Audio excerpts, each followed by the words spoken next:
በአዲስ አበባ ትልቋ ከተማ ውስጥ፣ ከሰማይ ጋር በሚወዳደሩ ሕንፃዎችና በሚሮጡ መኪኖች ጫጫታ መካከል፣ አንዲት ትንሽ ልጅ ትኖር ነበር። ስሟ ሊያ ነበር። ሊያ የ7 ዓመት ቆንጆ ልጅ ነበረች። ፊቷ እንደ አሻንጉሊት ክብና ለስላሳ ነበር። ዓይኖቿ እንደ ከዋክብት ያብረቀርቁ ነበር። ፀጉሯም በሁለት ወፍራም ጭራዎች ታስሮ በጀርባዋ ይንጠለጠል ነበር። ቀኖና ቀለም ያላት ቀሚስ ስትለብስ፣ በመንደሩ ሳይሆን በዚች ግዙፍ ከተማ ውስጥ እንደ ተጓዘች ትንሽ እመቤት ትመስል ነበር። ሊያ በጣም ልዩ የሆነ ችሎታ ነበራት። እሷ ከሩቅ ድምጾችን መስማት ትችል ነበር። አዎ፣ በእውነት! በቤታቸው አጠገብ ባለው ሕንፃ ውስጥ አንዲት እናት ልጇን ስትጠራ፣ ሊያ ከ3 ፎቅ ርቃ ትሰማው ነበር። ከተማዋ ዳር ላይ አንድ ውሻ ሲያለቅስ፣ እሷ ከመስኮቷ ዘንበል ብላ ትሰማው ነበር። የአውቶቡስ ጩኸት፣ የሰዎች ወሬ፣ የባንክ ሰዓት ደወል ድምፅ፣ ሁሉም ነገር ወደ ጆሮዋ ይጎርፍ ነበር። መጀመሪያ ላይ ይህ ችሎታ እንደ እርግማን ይሰማት ነበር። ሊያ፣ እንዴት ዝም ብለሽ ተቀምጠሽ እንደምትሰሚ ወደ ግድግዳው ትመለከቻለሽ? ብላ እናቷ ትጠይቃት ነበር። እናቷ ስሙ ወይዘሮ አዘብ ትባል ነበር። እናቴ፣ ከ3 ቤት ርቀው ያሉት ሰዎች ምን እንደሚናገሩ ሰማሁ ስትል ሊያ ትናገር ነበር። እናቷ ግን፣ ልጄ፣ ምናልባት በጣም ታልሚሽ ይሆናል ትላት ነበር። በትምህርት ቤትም አስተማሪዋ፣ ሊያ፣ ለምን ወደ መስኮቱ ትመለከቻለሽ? ትምህርቱን አትሰሚም? ይሏት ነበር። እሷ ግን ከ10 ኪሎ ሜትር ርቀት ላይ ያለውን የአውሮፕላን ማረፊያ ድምፅ ትሰማ ነበር። ሌሎች ልጆች እንደ እርሷ እንዳይሰሙ ስለማያውቁ፣ እሷ እንደ እንግዳ ተቆጠረች። ብዙ ጊዜ ጆሮዋን በእጆቿ ትሸፍን ነበር፣ ምክንያቱም ሁሉም ድምጾች አንድ ላይ ሆነው ጭንቅላቷን ያሰቃዩት ነበር። አንድ ቀን ግን ሁሉም ነገር ተለወጠ። ቅዳሜ ምሽት ነበር። እናቷ ወይዘሮ አዘብ እራት እያዘጋጁ ነበር። ሊያ ደግሞ በረንዳዋ ላይ ተቀምጣ ወደ ከተማዋ ትመለከት ነበር። ፀሐይ እየጠለቀች ስትሄድ የከተማዋ መብራቶች እየበሩ ነበር። በድንገት፣ በሁሉም የትራፊክ ጫጫታና የሙዚቃ ድምጾች መካከል፣ ሊያ አንድ በጣም ርቀት ያለ፣ ደካማና የሚያሳዝን ድምፅ ሰማች። የልጅ ማልቀስ ነበር። ልቧ እየመታ ሄደ። ዓይኖቿን ጨፍና በድምፁ ላይ አተኩረች። ከትልቁ ገበያ፣ መርካቶ፣ አቅራቢያ ከሚገኝ አንድ ሩቅ ሰፈር እየመጣ ነበር። እማማ፣ እማማ የሚል ድምፅ ነበር። ሊያ ወደ ኩሽና ሮጠች። እማዬ፣ እማዬ፣ አንድ ልጅ ጠፍቷል። እያለቀሰ ነው። በመርካቶ አቅራቢያ ነው አለች በፍጥነት። እናቷ ተገረመች። ሊያ፣ እንዴት ታውቂዋለሽ?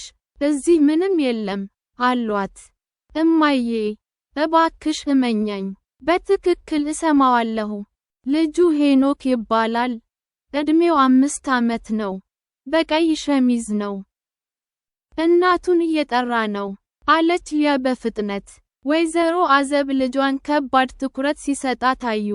ምንም እንኳን ያልተረዱት ቢሆንም፣ ልባቸው እየመታ ሄደ።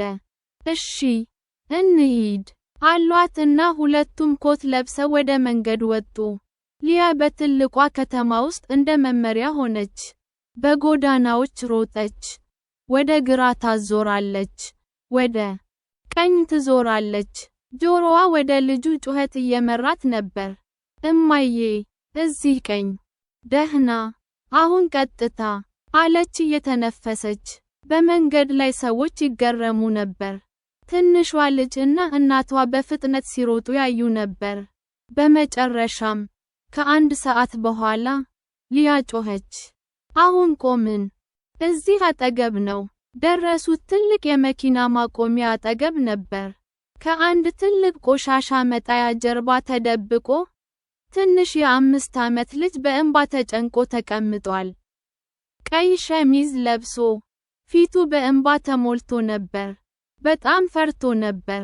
ሊያ ወደ እሱ ሮጠች። አትፍራ፣ እኔ ሊያ ነኝ። እናትህን እናገኛለን አለችው በፍቅር። ወይዘሮ አዘብ ፖሊሶችን ደወሉ። ከጥቂት ደቂቃዎች በኋላ አንዲት የተደናገጠች እናት እያለቀሰች ሮጣ መጣች። ሄኖክ፣ ልጄ ብላ ጮኸችና ልጇን አቅፋ ሳመችው። ሁሉም ሰው በቦታው ቆሞ ይመለከት ነበር። ፖሊሶች ወደ ሊያ መጡ። ልጅ፣ እንዴት አወቅሽ? ከሌላ ሰፈር ነው የመጣኸው? ሲሉ ጠየቋት። ሊያ ፈገግ አለች።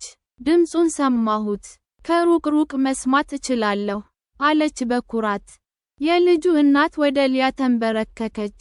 አመሰግናለሁ ልጄ፣ ዛሬ ጀግና ሆነሽ አለቻት በማቅረስ። በዚያ ምሽት የሊያ ዜና በሙሉ ከተማ ተሰራጨ። ትንሿ ሊያ የሩቅ ድምጾችን ትሰማለች የሚል ወሬ ተሰራጨ። ሰዎች የጠፉ ነገሮችን፣ የጠፉ የቤት እንስሳትን እና የጠፉ ልጆችን ለማግኘት ወደ ቤቷ መጡ። ሊያ በጆሮዋ ከተማዋን ማገልገል ጀመረች። አንድ ቀን አንዲት አሮጊት ሴት የጠፋችውን ውሻዋን ቡካ እንድታገኝ ጠየቀቻት። ሊያ አይኖቿን ጨፍና ሰማች። ቡካ ከ3 ኪሎ ሜትር ርቀት ላይ በሚገኝ መናፈሻ ውስጥ አልቅሶ ነበር። ሄዳ አገኘችው። ሌላ ቀን ደግሞ አንድ ሱቅ ባለቤት የተሰረቀውን ገንዘብ እንድታገኝ ጠየቃት። ሊያ የሌባውን እስትንፋስ ከሩቅ ሰማችና ለፖሊስ ነገረቻቸው። ከጊዜ በኋላ ሊያ ድምጾቿን እንዴት እንደምትቆጣጠር ተማረች። አሁን መጥፎ ድምጾችን ሳትሰማ እርዳታ የሚያስፈልጋቸውን ሰዎች ድምጽ ብቻ ማዳመጥ ትችል ነበር። ጫጫታው ሙዚቃ ሆነ። የከተማዋ ድምጾች ሁሉ ደስ የሚያሰኝ ዘፈን ሆኑላት።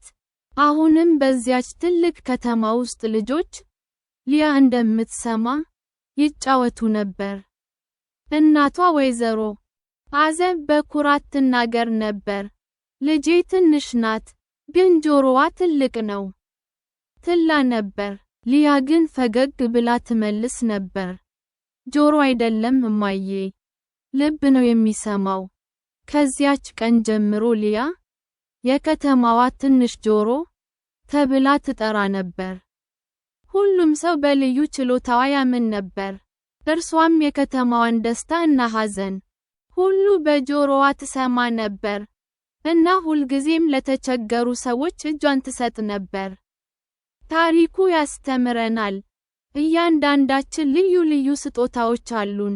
ሌሎች የማያውቁትን ማወቅ አንዳንድ ጊዜ አስቸጋሪ ቢሆንም፣ ያንን ስጦታ ለሌሎች ስንጠቀም እሱ እጅግ ውድ አስማት ይሆናል።